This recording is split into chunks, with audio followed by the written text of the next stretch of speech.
প্রত্যাশী বন্ধুরা, আশা করি আপনারা সবাই ভালো আছেন। তো উপ-আনুষ্ঠানিক শিক্ষা ব্যুরোতে আপনারা যারা অফিস সহকারী কাম কম্পিউটার মুদ্রাক্ষরিক পদে আবেদন করেছিলেন, আপনাদের পরীক্ষাটা হবে হচ্ছে 25 জুলাই, অর্থাৎ এই মাসের 25 তারিখে আপনাদের পরীক্ষাটি অনুষ্ঠিত হবে এবং পরীক্ষাটি হবে 10টা হতে 11টা 30, অর্থাৎ 1.5 ঘন্টা ব্যাপী।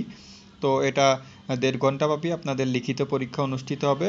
তো আপনারা ইতিমধ্যেই কিন্তু আপনাদের ফোনে SMS পেয়ে গেছেন। তো অনেকেই যারা SMS পান নাই অবশ্যই কমেন্ট করে জানাবেন, এবং যারা যারা SMS পেয়েছেন এবং অ্যাডমিট কার্ড ডাউনলোড করে ফেলেছেন, তো আপনারা আপনাদের কোন কোন কেন্দ্রে পরীক্ষা পড়ছে অবশ্যই আপনারা এটা জানেন। তারপর যদি কারো কোনো প্রবলেম হয় অ্যাডমিট কার্ড ডাউনলোড করতে, অবশ্যই আমাকে কমেন্ট করে জানাবেন।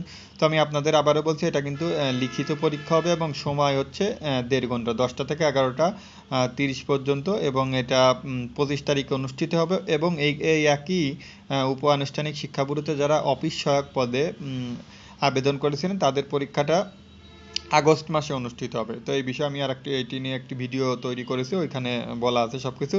তো এই ছিল সর্বশেষ আপডেট। চাকরি সম্পর্কিত এরকম সকল তথ্য পেতে আমার চ্যানেলটি সাবস্ক্রাইব করে রাখতে পারেন। ভিডিওটি